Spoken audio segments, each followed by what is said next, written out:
Well, I hope that you thoroughly enjoyed that run chase. The Windward Islands are falling short, 213 all out. Johnson Charles at the top of the order, top scoring with 85. But the problem for the Windward Islands in that game is that a number of their players got starts, but no one carried on to take them past Guyana's score.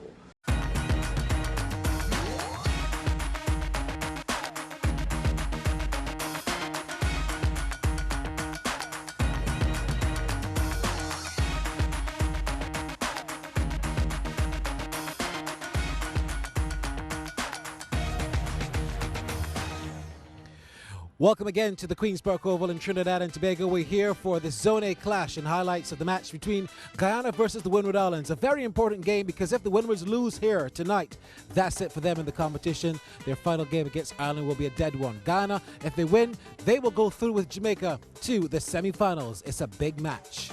A look at the teams. There's one change, a crucial one. There's no Shivnarine Shandapal because he has an abscess on his right thigh, and that means he's out. Coming in for him is Asad Fudadin.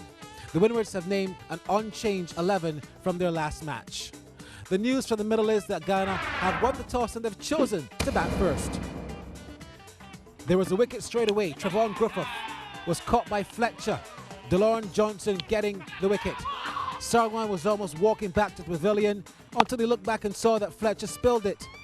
And along with Fudadin, they made the Windwards pay for that big miss. Fours were part of the game so naturally for Fudadin. He took a while to get his groove, and he even had a chance at one stage. The Windwards put down 4 catches. That was one of them. To add insult to injury, it went for 4. Mathern was too short and pulled for 4. Sarwan bringing up his half century. The 100 partnership also coming up from about 160 balls, which was quite a lot. But Sarwan then continued to flourish.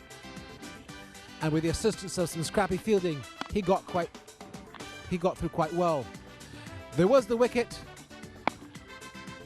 He got out for a well-played 52.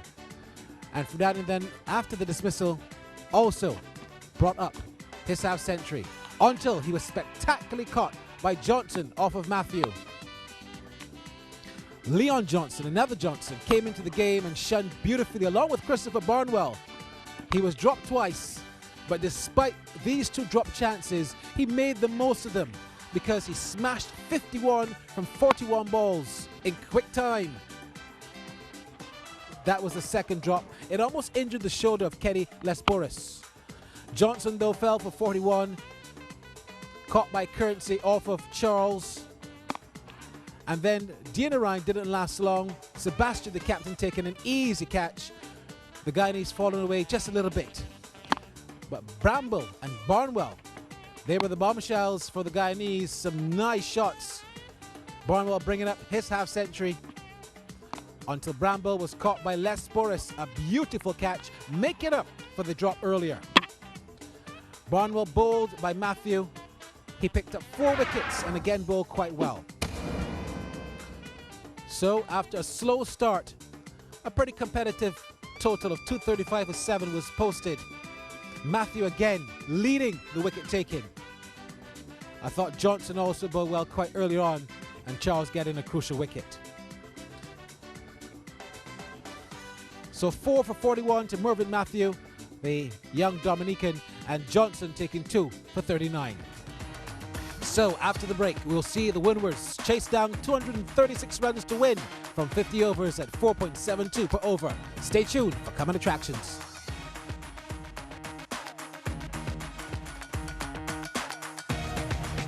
Well, a fighting score at the half there by Guyana, 237 of their 50 overs. 62 from Ramnari Sawan, the former West Indies batsman, looked pretty good during that innings. I'm sure you will agree.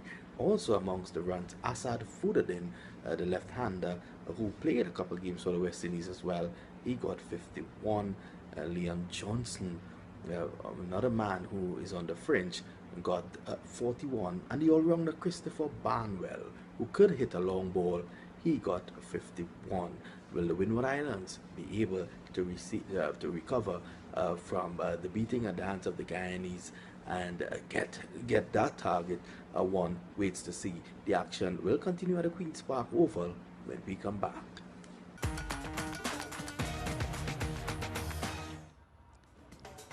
Welcome back. The Windward Islands need 236 to win this game and get a chance to place in the semi-finals. Let's have a look at how they chase down these 236.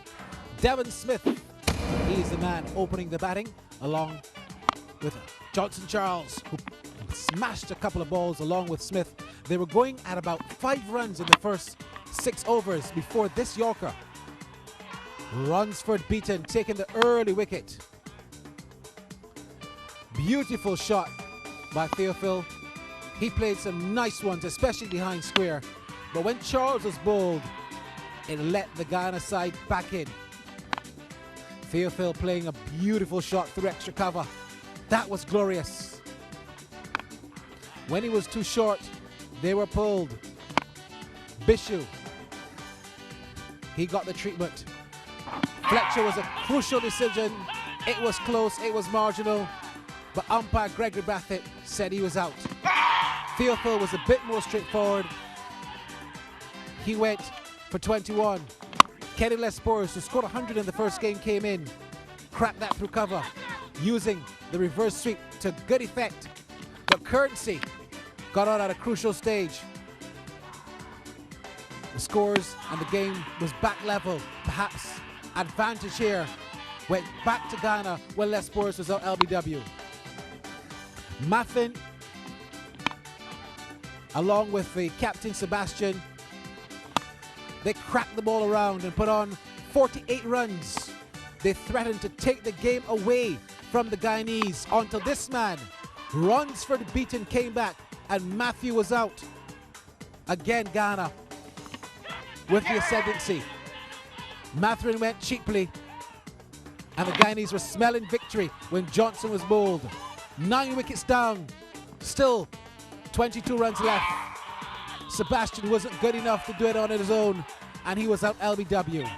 So close yet so far, and the Windwards bowing out of the tournament. Ghana through to the semi-finals. So then, congratulations to Ghana. The Windwards 213. Most of the batsmen got starts, but they weren't able to finish, and that's what matters most of this tournament. A look at the bowling figures. 2 bowlers with 3 wickets. Pamal, who was on a hat-trick at one stage, 3 for 24. But the man of the match went to Beaton. His 3 for 43 early on pegged back the Windward Islands and put them under some pressure. So it was a victory then by 22 runs for the Guyanese. The Windwards going down in their 2nd consecutive match. The table stands like this. Jamaica still on top with 9 because of a better net run rate. Ghana, they also have 9. The Windwards and Ireland will tussle for that last place come Friday.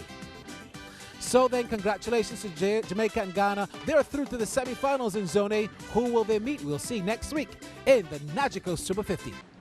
Well, I hope you enjoyed that run chase. The Windward Islands unfortunately could not get over the ropes against the Guyanese. Guyana posting 237, and as you just saw, the Windward Islands 213 all out. Johnson Charles at the top of the order, top scoring with 35 for the Windward Islands. A number of their batsmen getting starts, but no one was able to go on and make a significant score that challenged the target set by the Guyanese. So for now, it's goodbye from Cricket 360.